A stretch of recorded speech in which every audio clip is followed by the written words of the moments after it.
Well, I've just come back from a 220 odd mile trip in 48 hours, which probably actually doesn't sound that fast, but it was down to King Island in Bass Strait. And King Island, one of the reasons I went down there, because yesterday, which was November the 2nd, on November the 2nd in 1968, Knox-Johnston was in exactly the same area, trying to work out, at night it was, is that light that I see, is that the King Island light or is that the Cape Otway light? And for those not familiar with the geography, there's probably a couple of hundred, about 150 mile between them. So he wasn't sure whether the Otway light, which was the mainland Australia light, was what he was seeing, in which case he thought, oh, I'm going to have to take a right-hand turn pretty quickly, or if it was the King Island light. But anyway, that was one of my motivations for going there on the same date. It was a challenging trip. So conditions here, as you can see, are pretty lumpy, 2 to 3 metre swell, but with lots of typical Bass Strait chop. So I left about midday on Tuesday. Today's literally just midday on the Thursday, and the conditions on Tuesday were not as forecast. Pretty much on the nose on the way down, where the forecast was more westerly, and yet I was travelling south, and it was pretty much southerly. And I got through the heads motoring because it was just into wind, and that's a tricky piece of water to navigate. It's quite narrow, so I got through the heads motoring and actually put up my wind seeker, which is a very light sail. It says something how the wind just dropped off at about 7 o'clock that night, and I was in some fairly lumpy swell trying to get some wind.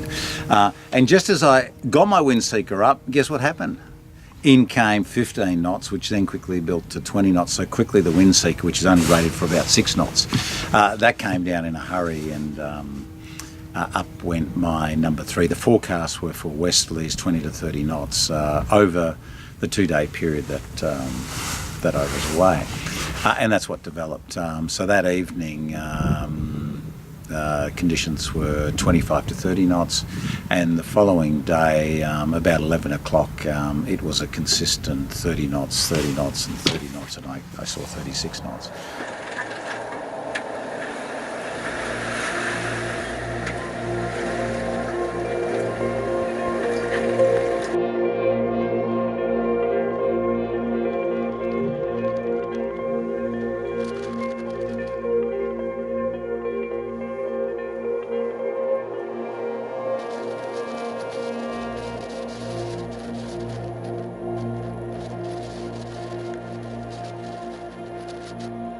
The boat was great. In those conditions, I've got plenty of flexibility for reefing, and I've got a good selection of sails up front as well, which are all hanked on. They're all hanked on. That means there's work involved in getting sails on and off. They're hanks. But it gives me lots of flexibility, and I've still got intact shoulders and all the rest of it. Well, these are the sounds of what it's like down below. The trade wind have got this great feature. I'm on one of the berths. One of the, I'm sure they did this quite deliberately, is they've placed these hatches at a very convenient place, so when you're asleep or lying down here, you can actually see what's going on with the sails.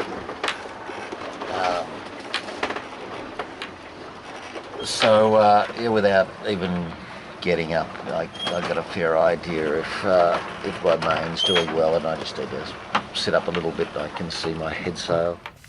Being at sea for a couple of days, everything gets damp and salty. Regardless of how watertight you think that cabin is, it just absorbs moisture, and when you think about it, most of the living area is beneath the water, so But there was a couple of things I was interested in. I'd done some work on waterproofing these two port windows here, and I had replaced the front hatch as well. I'm very happy to report that the front hatch totally dry, not a drop through them. These two windows, however, have an annoying, just a slight weep of a leak.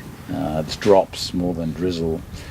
So I think you're just going to have to look at them again, see what might be behind that. But the boat performed very well. Because I know you're all interested in sails, I put a third reef in early afternoon, and I'm still running with my staysail, and the wind vane is liking the balance of the combination of those two. It likes it best when everything is perpendicular. It takes a little bit of getting used to and adjusting, but once it's set up, it keeps a good course.